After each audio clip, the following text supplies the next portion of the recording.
Right breaking చూస్తున్నాం. తెలంగాణ ఎమ్మెల్యేల ఫిరాయింపుల కేసు సుప్రీంకోర్టులో ఈ నెల 17న విచారణకు రానుంది.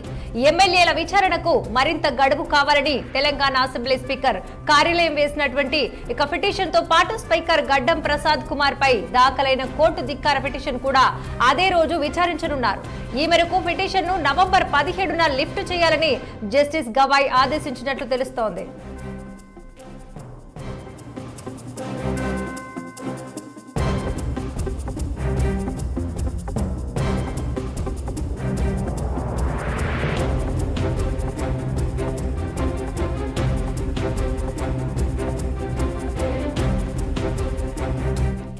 అయితే ప్రతివాదులు కావాలనే విచారణను తాత్సారం చేస్తున్నారని కేటీఆర్ తరఫు న్యాయవాది పేర్కొన్నారు.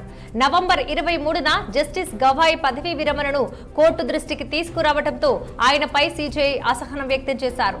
నవంబర్ 24 తర్వాత సర్వోన్నత న్యాయస్థానం మూసివేయరని ఆయన సీరియస్ అయినట్టు తెలుస్తోంది.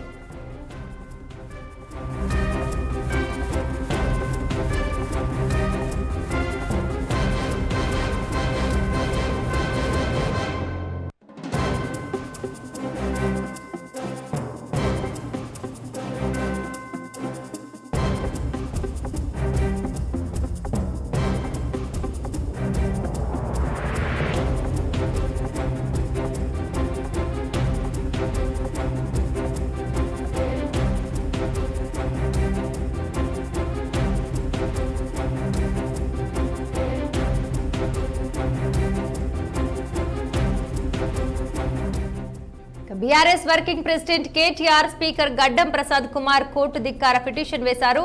ఇక 3 నెలల్లోపే చర్యలు తీసుకోవాలని అసెంబ్లీ స్పీకర్ ను గతంలో సుప్రీంకోర్టు ఆదేశించిందని ఆయన గుర్తు చేశారు. ఫిరాయింపు ఎమ్మెల్యేలపై స్పీకర్ ఎటువంటి చర్యలు తీసుకోలేదని, దాంతో ఆయనపై కోర్టు ధిక్కారం చర్యలు తీసుకోవాలని ఫిర్యాదులో కేటీఆర్ కోరారు. ఇక ఈ అంశానికి సంబంధించి మరింత సమాచారం అందించేందుకు మా senior correspondent Mahender Reddy phone line లో సిద్ధంగా ఉన్నారు. మహేందర్, చెప్పండి, తెలంగాణ ఎమ్మెల్యేల ఫిరాయింపుల కేసు సుప్రీంకోర్టులో ఈ నెల 17న విచారణకు రానున్న సందర్భంగా పూర్తి విశేషాలేంటి? తెలంగాణ రాజకీయాలు మరోసారి సుప్రీంకోర్టు కేసు చేరినట్టు తెలుస్తుంది. మరి పార్టీ ఫిరాయించిన ఎమ్మెల్యేలపై అనంత వేటు వేయడంలో జాప్యం చేస్తారంటూ శాసనసభ స్పీకర్ గడ్డం ప్రసాద్ పై BRS party working president KTR అయితే పిటిషన్ దాఖలు చేసింది. మరి దీంట్లో అంటే బీఆర్ఎస్ పార్టీ సుప్రీంకోర్టులో ఈ ధిక్కార పిటిషన్ దాఖలు చేసింది. దాంట్లో గతంలో కూడా అత్యున్నత న్యాయస్థానం నిర్దేశించిన 3 నెలల గడువులోగా స్పీకర్ నిర్ణయం తీసుకోలేదని, ఇది కోర్టు ఆదేశాలను ధిక్కరించడమని పిటిషన్ అయితే స్పష్టంగా పేర్కొంది. మరి బీఆర్ఎస్ వర్కింగ్ ప్రెసిడెంట్ కేటీఆర్ తరఫున ఈ పిటిషన్ అయితే దాఖలవడం జరిగింది. మరి ఎమ్మెల్యేలపై విచారణకు సంబంధించినటువంటి సమాకు మరింత గడువు కావాలని కోర్టు స్పీకర్ కార్యాలయం ఇప్పటికే సుప్రీంకోర్టులో అదనపు పిటిషన్ దాఖలు చేయడం కూడా గమనార్హం చూపుతుంది. మరి ఈ క్రమంలో తమ ధిక్కార పిటిషన్ అత్యవసరంగా విచారించాలని చీఫ్ జస్టిస్ బిఆర్ గవాయ్ నేతృత్వంలో ధర్మాసనాన్ని బీఆర్ఎస్ తరఫు న్యాయవాది మోహిత్ రావు అయితే కోరడం జరిగింది. తమ కేసు విచారణకు రాకుండా అడ్డుకునే ప్రయత్నాలు కూడా జరుగుతున్నాయని ఆయన కోర్టు దృష్టి కూడా తీసుకెళ్లారు.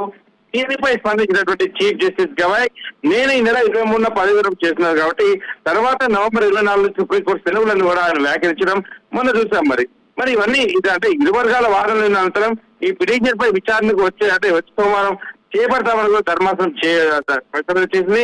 దీంతో బీఆర్ఎస్ పిటిషన్ పాటు స్పీకర్ కార్యాలయం వేసిన అదనపు పిటిషన్ కూడా అటు సోమవారం అంటే 10వ తేదీన విచారణ జరగడానికి అయితే ఖాయమని చెప్తున్నారు. మహేందర్.